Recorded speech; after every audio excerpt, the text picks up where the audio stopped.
Relajación de la ley para los delincuentes sexuales pedófilos. En mayo de 2024, el gobierno alemán decidió de forma silenciosa y desapercibida que la posesión y distribución de pornografía infantil ya no es delito en Alemania. Sí, ha oído bien. La pena mínima que debía imponerse se redujo de 1 año de prisión a solo 3 o 6 meses. Y el delito pasó a ser una simple falta. La razón: el ministro de Justicia Buschmann argumentó que los padres y profesores que habían compartido pornografía infantil con otros padres debían haber sido investigados una y otra vez para advertirles contra ella. Aparte de que no está del todo claro por qué el material gráfico debe ir necesariamente unido a la advertencia. El periodista Julian Reichelt ya había investigado a finales de 2023 que exactamente solo un caso de este tipo había llegado realmente a los tribunales. Si uno se da cuenta de que cada foto o vídeo de pornografía infantil se basa en un delito real, a veces grave, de abuso de menores, la justificación de Buschmann se reduce al absurdo. Pero en lugar de disuasión, castigos severos y ostracismo social consecuente, el gobierno del semáforo prefiere arrimarse a los pederastas. Y ya se están alegrando. El conocido grupo activista pro pedofilia Grumme 13 ha elogiado ampliamente el cambio de la ley en su blog. Incluso van más allá y exigen que los diputados pidan disculpas a todos aquellos que fueron víctimas de la ley de 2021.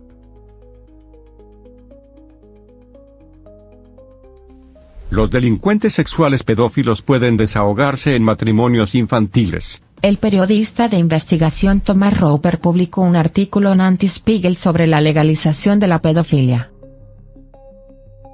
Los demócratas estadounidenses están legalizando gradualmente la pedofilia en Estados Unidos, a través de grupos de presión.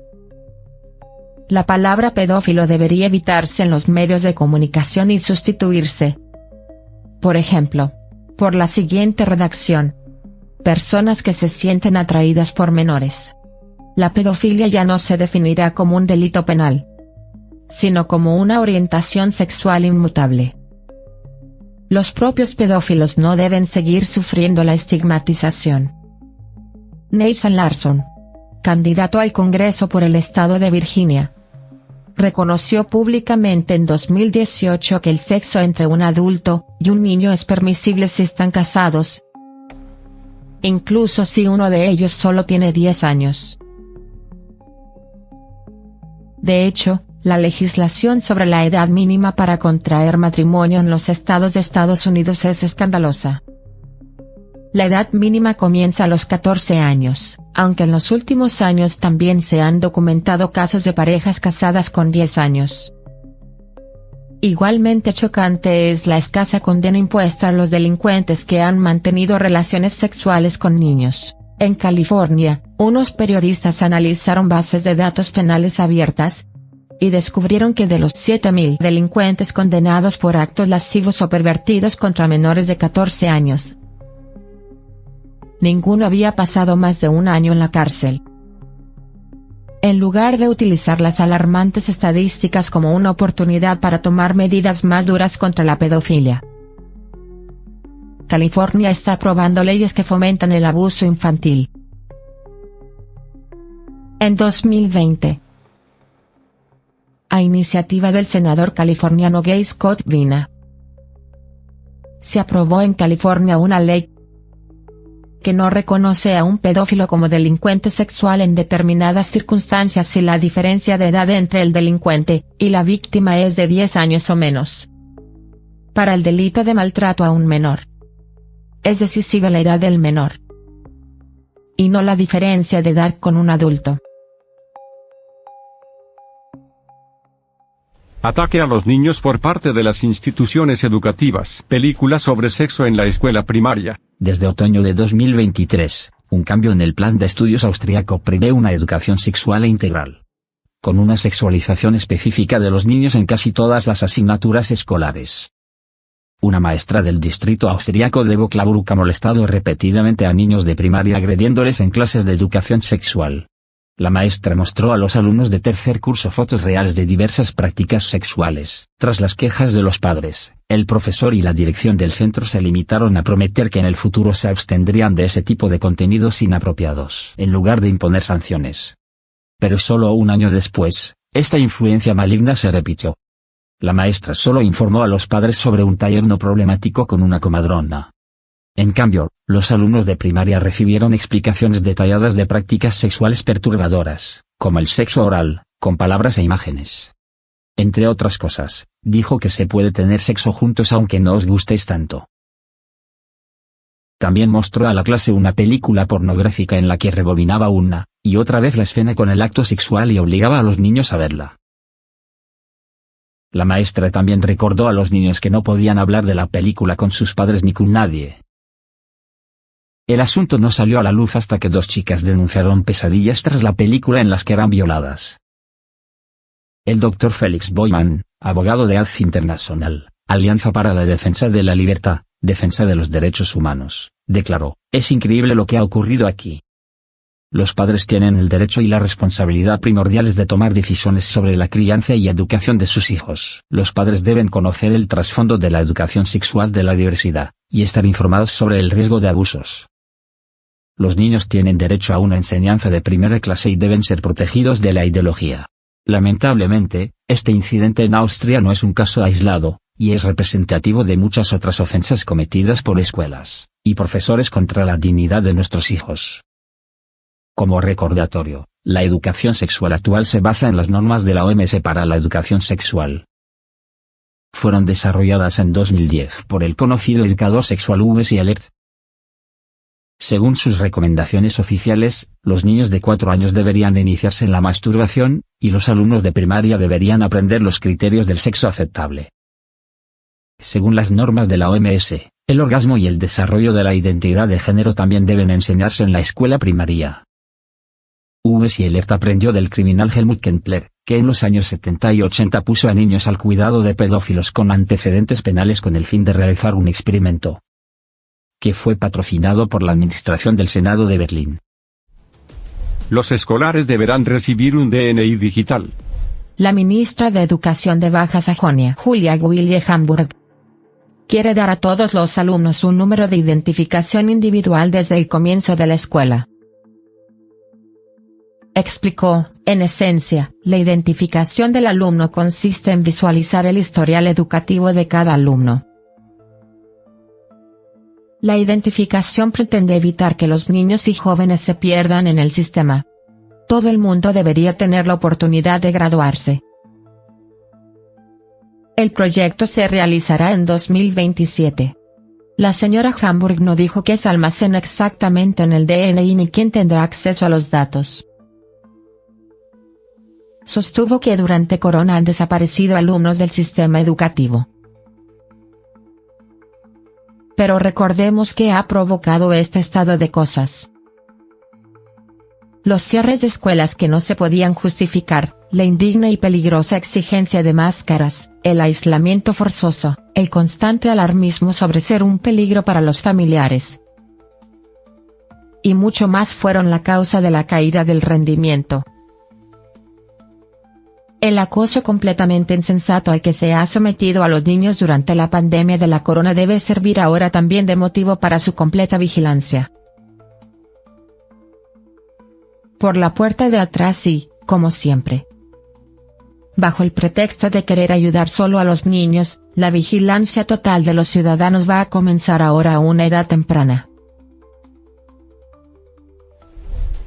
Seguimiento de niños con pulseras electrónicas. Un proyecto de la escuela primaria suiza de Birmensdorf quería aprobar una solución de seguimiento en el ámbito de las estructuras diurnas para poder controlar en todo momento el paradero de los alumnos. El personal debe ser informado activamente si un niño abandona las instalaciones sin autorización. Se dijo que si los cuidadores tienen que pasar hasta 10 minutos buscando a un niño, el cuidado de los demás niños ya no está garantizado. La idea surgió de Joel Giger, que también es el proveedor tecnológico del sistema de seguimiento. Miriam Ziegler, jefa de la Oficina de Educación Primaria del Cantón de Zúrich. Y Bettina Kola, presidenta del Consejo Escolar de Wilmersdorf, no vieron ningún vínculo problemático. Kola declaró al NZZ: los responsables de las estructuras diurnas de la escuela de Wilmersdorf pueden adquirir nuevos conocimientos gracias al proyecto piloto y, al mismo tiempo, ofrecer a la empresa la oportunidad de probar el producto con especialistas. ¿Alguien se pregunta cómo les va a los niños con las esposas electrónicas? Los delincuentes llevan grilletes, los niños esposas. Los padres y los responsables de la protección de datos se mostraron a veces críticos con el proyecto. Se detuvo por el momento. ¿Será un chip bajo la piel la próxima solución mucho mejor? Un brazalete podría quitarse en cualquier momento. Tutoría democrática para los alumnos, porque ellos votaron equivocadamente. Una escuela Ana Frank de Gis organizó con sus alumnos las llamadas elecciones junior con motivo de las elecciones a la UE. Probablemente el resultado no fue muy satisfactorio. La dirección de la escuela habló de repente de un resultado que no queremos aceptar sin más. El aproximadamente 84% de los alumnos que votaron lo hicieron de la siguiente manera. Con un 26,7%, la CDU aventaja por un estrecho margen a la AfD con un 25,7%, y al SPD, con un 19,9%. Die Partei, 4,2%, y el partido de izquierda, 3,7%, quedaron muy por detrás. Otros partidos representaron en conjunto el 19,8%. El colegio se reunió con el presidente del Consejo de Padres en una reunión de personal especialmente organizado para discutir el escandaloso resultado de las elecciones de los jóvenes. El nuevo objetivo declarado: organizar la educación política en nuestra escuela de manera que los alumnos adquieran una comprensión más profunda de la importancia y los logros de nuestra democracia. En lugar de llegar al fondo de lo que motivó a los alumnos a tomar su decisión, ya que obviamente parecían insatisfechos con algo, la directora subraya: como escuela Ana Frank, escuela europea y escuela del coraje, queremos adoptar una postura. Nos comprometemos a garantizar que el respeto, la tolerancia y los valores democráticos sean reconocidos, vividos y apreciados, no solo en nuestra escuela, sino en la sociedad en su conjunto. En lenguaje llano, según la dirección de la escuela, solo tienen valores democráticos reconocidos los que son capaces, y están dispuestos a poner la cruz en el lugar correcto. Aunque sea solo en unas elecciones menores en su propia escuela. El impacto en los alumnos. Tutoría democrática con políticos y una cooperación aún más intensa con instituciones externas de educación política. Preparativos de guerra en las escuelas. Según Die Welt, el ministro de Educación Stark Watzinger quiere preparar a los niños para las crisis y la guerra en las aulas. La Asociación Alemana de Profesores acoge favorablemente la demanda. La guerra en Ucrania está creando una nueva conciencia sobre las amenazas militares, que también debe ser comunicada en las escuelas, declaró el presidente de la Asociación Alemana de Profesores, Stefan Dull, del Bildungssonntag. Espera que el ministro federal busque ahora el diálogo con los ministros de educación de los estados federados. No basta con una declaración de intenciones, ahora tenemos que enseñar sobre la guerra de Ucrania y la situación de amenaza paneuropea, de hecho mundial, en las clases de política, dijo Dull. En Alemania, la gente sabe muy poco sobre la Bundeswehr. Durante demasiado tiempo hubo un ambiente de paz y alegría, criticó el presidente de la asociación. Los oficiales de juventud podrían ser un apoyo útil en las clases porque son emisores de confianza para categorizar una amenaza de guerra para los alumnos. Podrían utilizarse para el contenido de las clases de política, y el objetivo transversal de la educación para la democracia y la paz. Además de aprender aritmética, escritura y lectura, no se ha centrado hasta ahora la vida escolar. En primer lugar, en las habilidades sociales, en tratar pacíficamente con los demás y, en segundo lugar, en defender la paz mundial. ¿Cómo se supone que los ejercicios militares en las escuelas van a fomentar un sentimiento de paz? Ataque de la Iglesia a los niños. Por citar solo un ejemplo. el Vaticano organizó el llamado Día Mundial de la Infancia en el Estadio Olímpico de Roma en mayo de 2024. Se invitó a un conocido travesti italiano para que ofreciera a los niños un gran espectáculo drag. Bailaba con ropa de mujer y disfraces lascivos de cartón. Se levantaba la falda y asomaba el trasero a los niños. Los niños de la localidad se sentaron en círculo a su alrededor, otros miles de niños miraban desde la pantalla. El ex nuncio papal Carlo María Vigano se pronunció claramente sobre este montaje desvergonzado en X. Ahora está claro que Bergoglio, nombre real del Papa, es uno de los principales activistas de la infernal agenda LGBTQ. No hay más palabras para expresar el escándalo y la repugnancia ante el silencio cómplice y cobarde del episcopado, todos los obispos. Al que ofenda a uno solo de estos pequeños que creen en mí, más le valdría que le colgaran al cuello una piedra de molino y lo arrojaran al fondo del mar. Al Papa no parece importarle que se ataque a toda una generación futura en su vergüenza y dignidad. Él sigue defendiendo la agenda LGBTQ, abusando de su autoridad y promoviendo la confusión global de género. Ataque del sistema sanitario a los niños. La UNESCO y la OMS instan a los países a hacer de cada escuela una escuela promotora de la salud. Según la OMS, una escuela promotora de la salud está diseñada para crear continuamente un entorno saludable de vida, aprendizaje y trabajo. Al principio suena plausible y bien. Sin embargo, tal objetivo exigiría una recogida y un análisis exhaustivos de los datos sobre la salud de los estudiantes y el personal. Un caldo de cultivo ideal para un seguimiento exhaustivo. La industria farmacéutica también saldría beneficiada, ya que podría entrar en las escuelas con programas especiales de promoción de la salud. Pero no olvidemos que la OMS fue en gran medida responsable del cierre de escuelas durante la pandemia. Exigió una cuota de vacunación masiva de un inyectable altamente peligroso y no probado a nuestros niños, y los acosó con requisitos nocivos de máscaras y pruebas. No nos creamos que la misma OMS se va a preocupar ahora de repente por el bienestar de nuestros hijos. En lugar de ello, se nos podría amenazar con la vacunación obligatoria en la escuela sin el consentimiento de los padres, como ha ocurrido tan a menudo en países de Europa del Este o África en el pasado. Y ahora se supone que la escuela, cuya principal competencia es la enseñanza, va a asumir las tareas de nuestro médico de cabecera y dictar una vez más cómo debemos tratar a nuestros hijos. Ataque del mundo financiero a los niños. Incluso los niños más pequeños deberían familiarizarse con los pagos sin efectivo.